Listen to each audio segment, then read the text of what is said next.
Alô amigos, o programa Sustentabilidade segue falando sobre as doenças, a preocupação da saúde dos brasileiros, e hoje estamos aqui na sede da ABRELA, que é a Associação Brasileira de Esclerose Lateral Amiotrófica, e falaremos sobre essa doença, a ELA, como é comumente conhecida, entrevistando o Dr. Marco Antônio Chiea, que é neurologista, médico responsável do Ambulatório de Doenças do Neurônio Motor da Universidade Federal de São Paulo. Falei tudo certo? Falou tudo certo. Obrigado, Marco Antônio, por nos receber mais uma vez aqui.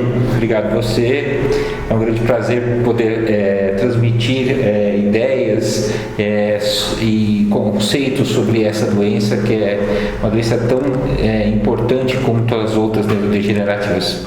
Por sinal, a esclerose lateral amiotrófica é a terceira doença neurodegenerativa mais comum no mundo.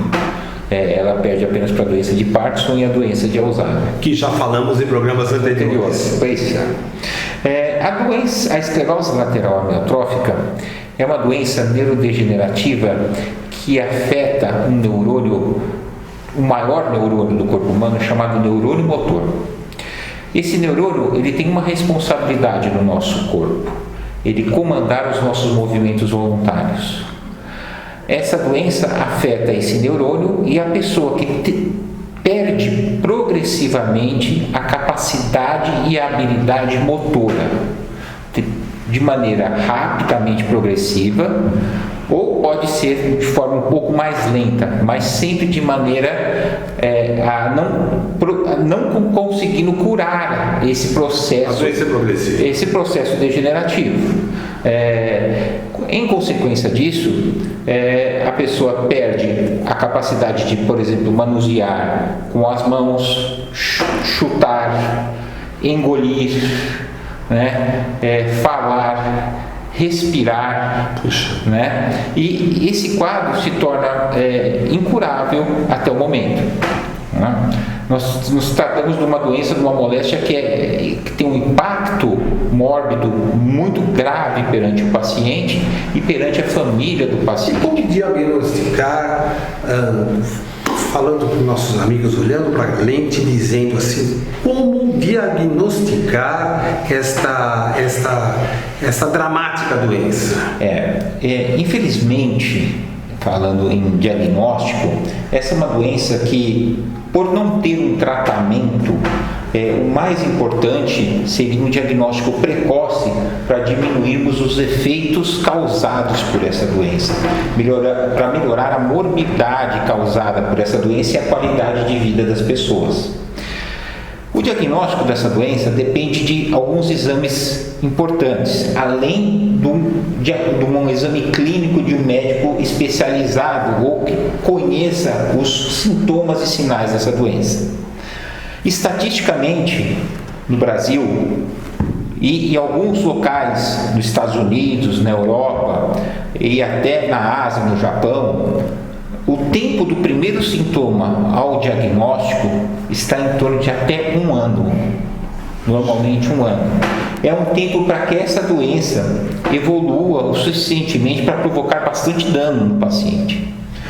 O paciente, para ter o diagnóstico dessa doença, ele precisa de um exame chamado eletroneuromiografia, que é um exame feito por clínicas de fisiatria, neurofisiologia, que é um exame que nós damos alguns choquinhos pelo corpo. Ele precisa de um exame de ressonância magnética do crânio e da coluna cervical e de alguns exames laboratoriais e até exames de punção nicórica, por exemplo, para afastarem doenças que podem simular a própria esclerose lateral amiotrófica. E essa média de tempo de primeiro sintoma se prolonga até mais um pouco quando se falamos até o diagnóstico, porque depois dos exames realizados nós temos que chegar ao médico e concluir o diagnóstico dessa doença. Quer dizer que é um prazo muito grande para ela progredir sem que a pessoa se dê conta disso. Ela progride muito nesse período. Além da baixa informação a respeito da doença. No período em que vivemos, a informação está muito melhor. Muitas pessoas já conhecem a respeito da esclerose lateral amiotrófica graças aos meios de informação mais aprimorados. televisivos, mídias de internet e campanhas realizadas de saúde. Então, a informação acaba chegando diante a alguns médicos que não são especializados, diante a população em geral, e isso facilita um pouco sobre o diagnóstico, mas ainda é muito atrasado o diagnóstico no Brasil. Ou seja, considerando então que o diagnóstico é atrasado, o tratamento passa a ser fundamental, né? Passa a ser fundamental. E quais são qual a importância de aprofundar um tratamento tão específico desta moléstia? Então vamos lá. A gente tem uma noção que assim, a esclerose lateral amiotrófica, ela tem que ser bem diagnosticada e ela tem que ser bem classificada, né? Se nós formos classificar os grupos de pacientes acometidos, nós temos algumas formas que podem diferenciar o tipo de evolução.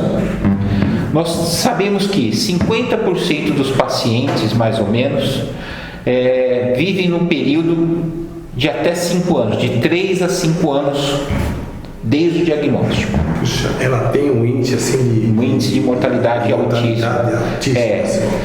Basicamente, mais ou menos 25% dos pacientes superam esse índice e chegam até de 5 a 10 anos de evolução da doença. Alguns pacientes, em torno de 10% a 15%, vivem mais do que 10 anos. E outros pacientes não chegam a 1 a 2 anos de evolução da doença. Isso é uma estatística até atual com relação à doença.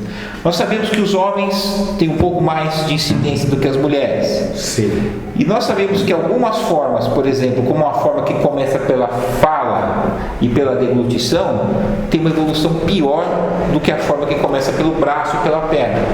Porque quando nós começamos pela fala e pela deglutição, nós temos mais chance de engolir saliva ou engasgar com alimentos. Isso aumenta a chance de uma infecção respiratória grave e a chance de entrarmos numa UTI por insuficiência respiratória. Ou seja, ela gera outros problemas, que Sim. não é a doença em si. A doença em si, propriamente, acaba não matando o paciente, sim. E sim as complicações geradas pela perda de função. Sim. Normalmente, o óbito vem em função de perda da capacidade respiratória progressiva. Sim, a pessoa perde o controle neural e acabou. Na verdade, o que ela perde é o músculo para respirar. Porque o pulmão está ótimo. Sim. O comando para o músculo é que não está bom.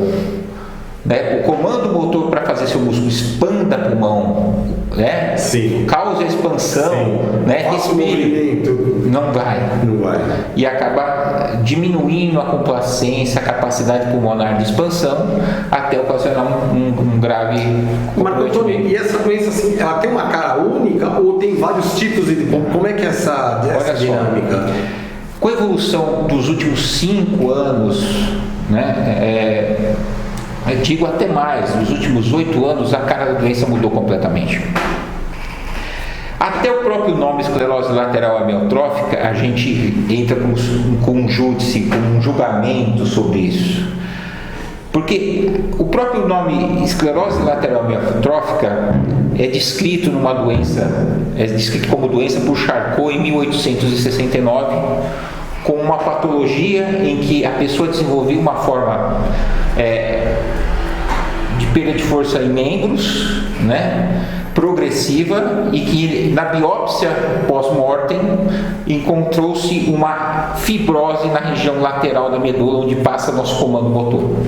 E aí, esclerose na placa lateral da medula.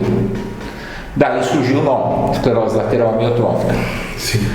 Posteriormente, os americanos, e essa doença partiu um pouco de esquecimento, e só foi revigorado os estudos, quando um jogador de beisebol nos Estados Unidos, do Gehrig, em 1934, começou a desenvolver uma atrofia na região do primeiro interósseo da mão, e diminuiu o número de home runs, que é as batidas de bola fora do estádio ou longe pelo alcance. O jogador era do New York Yankees e houve uma comoção nacional por isso. Que ano foi isso? 1934. E, se eu não me engano, é 1934. Sim, mas mais ou menos nessa época. Cerca de uma centena de anos aí. E aí foi uma comoção americana, porque era um jogo esporte dos americanos. Sim. E era o preferido dos nova-iorquinos, dos New York Yankees. E 4 anos ele faleceu, né? Desde essa primeira atrofia. Que morreu.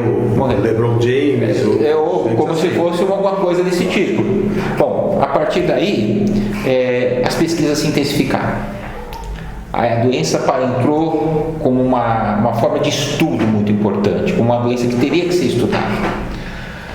Mas nada passou a ser tão importante como o advento da biologia molecular, o estudo do nosso código genético, mais ou menos há 10 anos atrás. Nós conseguimos identificar as causas que existem, o desenvolvimento das doenças, das causas provocadas pela doença, pelo estudo do nosso código genético e a função das proteínas dentro da célula do neurônio motor. E identificar que essas proteínas alteradas estavam ligadas a famílias e a mecanismos que causariam essas próprias doenças, que estão ligadas atualmente a mecanismos de reparação e tratamento genético que estão em desenvolvimento no mundo. Na verdade, nós hoje identificamos em torno de 32 formas genéticas e identificamos mecanismos, mais de 130 mecanismos de lesão dentro do neurônio motor que podem causar a doença. Quer dizer que tem vários tipos de variações de formas de acometimento, várias facetas e formas clínicas muito diferentes. E não dá para a gente individualizar um paciente falando que ele tem ELA. Dá para individualizar falando que ele tem uma doença do neurônio motor. Porque nós não sabemos a fisiopatologia correta, nem como que o código genético dele está sendo afetado, ou que já foi afetado. Uma coisa que está me chamando a atenção, amigo, é o seguinte. Eu entrevistei esse cidadão aqui há cerca de uns 30 dias, em São Caetano do Sul, na TV Grande ABC, e você me disse uma coisa que me deixou preocupado, que 50% da população que atingir 85 anos de idade, olha o número, 50% das pessoas que tiverem 85 anos de idade em 2030, se não me falha a memória, 50% terão doenças que você classificou como demências. E para esclerose lateral? Olha lá, os caras falam. E para esclerose lateral amiotrófica, e para doenças do neurônio motor? Eu vou te deixar aliviado com relação a isso. É uma doença rara.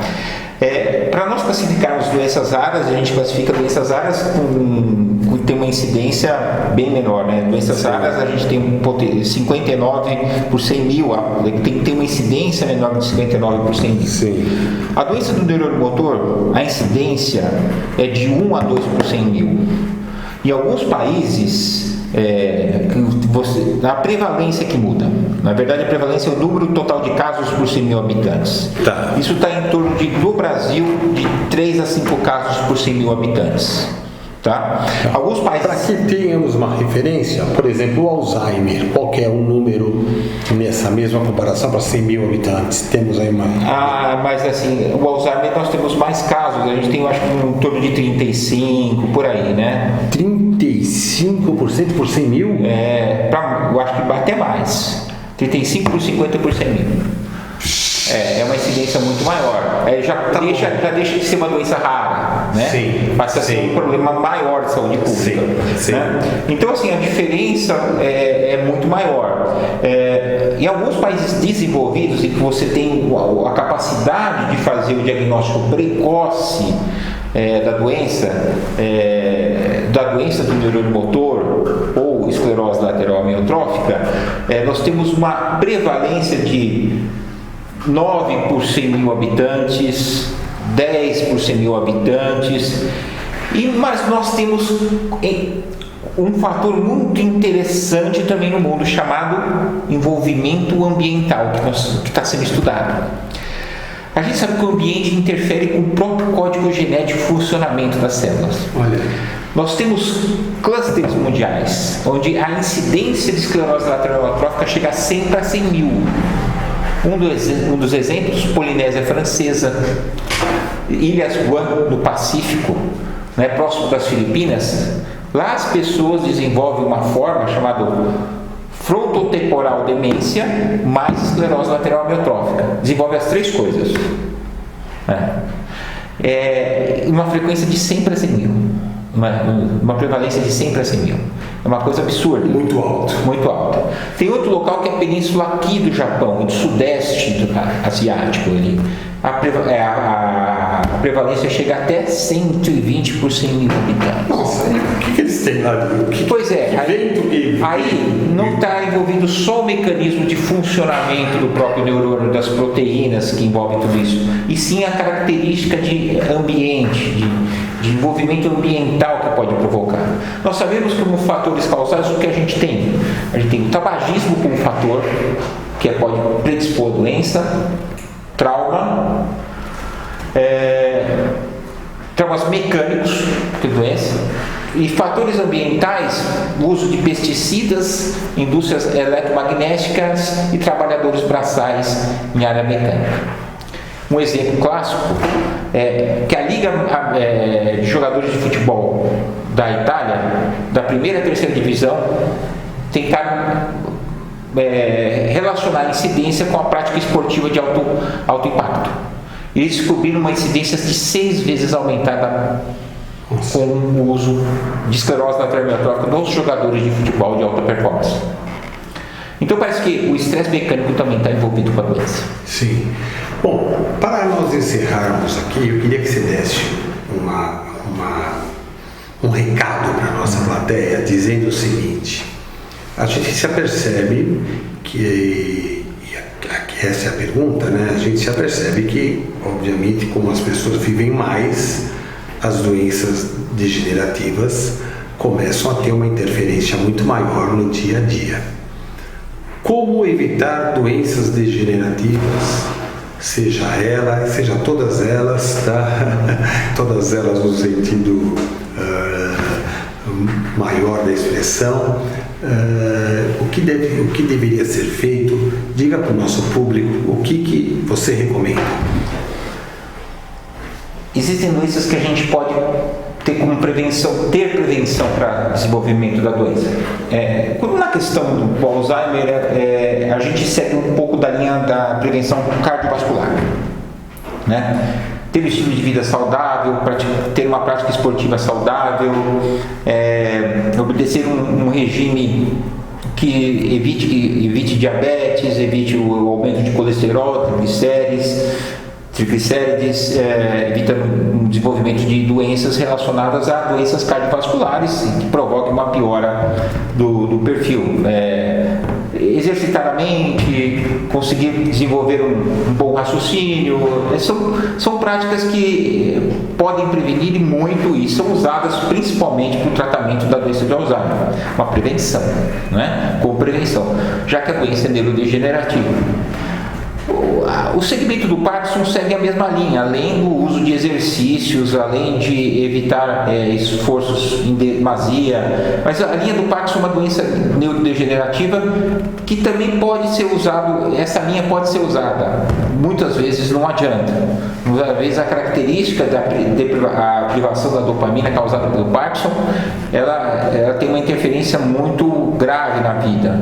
E a característica familiar do Parkinson, a característica de prevalência do Parkinson está muito relacionada com história familiar. Então, o neurônio acometido, ele vem e é acometido mesmo que a gente tente fazer algum esforço. É lógico que existem fatores ambientais associados, como exposição a metais pesados, né? Parece que, incrivelmente, o tabagismo, existe estudo que o tabagismo protege o Parkinson, são coisas e pioram outras coisas. Não estou fazendo apologia nenhuma aqui. Sim, não, entendi. Por exemplo, a esclerose lateral amiotrófica. O que eu quero dizer é o seguinte: se quiser ter alguma forma de evitar algum tipo de doença, não acredite que o cigarro esteja na ponta das atividades regulares. Agora, uma doença neurodegenerativa, falando sobre esclerose lateral amiotrófica, é uma doença extremamente difícil de ser evitada. O que eu falo assim, o importante na vida é a gente manter o equilíbrio, porque nós sabemos que para o teu neurônio começar a degenerar, para o neurônio motor começar a degenerar, ele contém uma mensagem que vem desde o nascimento, para começar, que é um funcionamento de várias proteínas ao mesmo tempo. Se ele não vier com uma mensagem genética totalmente errada, que vai começar a degenerar bem precocemente, essa degeneração normalmente pode começar abaixo dos 30 anos de idade, com frequência. Se não acontecer isso, pode ser que a máquina de funcionamento dele continue normalmente. E aí você tem que viver uma vida saudável e equilibrada. Não pode fumar. O tabagismo é o grande vilão, mas aí você tem que viver livre de estresse físicos em demasia. É bom praticar esporte? Mas o esporte em exagero de alto impacto é danoso. A gente sabe que todos os pacientes que chegam ao nosso consultório ou ao nosso ambulatório têm história. Eu fiz crossfit, eu pratiquei maratona, eu fiz atividade física em demasia, então tem essa história, é danoso. E o paciente que tem uma história regular, normalmente não tem envolvimento. Né? Qual outra coisa? Alimentação. A gente pensa que o bom é ter aquele corpinho fit, né? Ou fazer aquela alimentação básica, leve de carboidratos, leve de gordura, sem nada. O paciente que tem esclerose lateral amiotrófica tem que ter colesterol alto, tem que ter triglicérides alto, tem que ter reserva de gordura. Ele não só pode ter diabetes, mas ele tem que ter uma super alimentação rica em proteínas e gorduras, ao contrário do que a doença cardiovascular pede. Ou seja, equilíbrio é fundamental. É uma doença que está reclamando o equilíbrio da humanidade. Pois é isso. E a gente sabe que é um tripé biopsicossocial. Sim. Biopsicossocial. A gente sabe que o estresse, uma perda, um estresse físico ou mental é um gatilho para o desenvolvimento da doença. Significa que nós temos uma geração que provavelmente impactará em muito, aumentando esses números no futuro, porque o que a gente vê a televisão divulgando aqueles caras quebrando a perna ao vivo em alto impacto e tal, e gente indo fazer curso disso. Sim, né? e treinando muito, cada vez mais, tentando se superar em números e um estilo de vida competitivo. Sim. Isso está gerando um estresse neuronal que vai gerar consequências futuras. Cada vez mais a gente vê pacientes com uma idade menor sendo acometidos por esclerose lateral amiotrófica. Dr. Marco Antônio Chiaia, é sempre um prazer imenso reencontrá-lo, porque o homem sabe tudo das doenças neurodegenerativas, e a gente sai daqui nessas conversas sempre com um sentimento de um aprendizado muito grande, né? De você contribuir para a melhoria da vida da gente. Muito obrigado por essa entrevista. Obrigado você. É um prazer reencontrá-lo, e te espero mais uma vez lá em São Caetano para a gente ir adiante na TV Grande ABC. Tá certo. Um abraço, querido. Obrigado. Obrigado.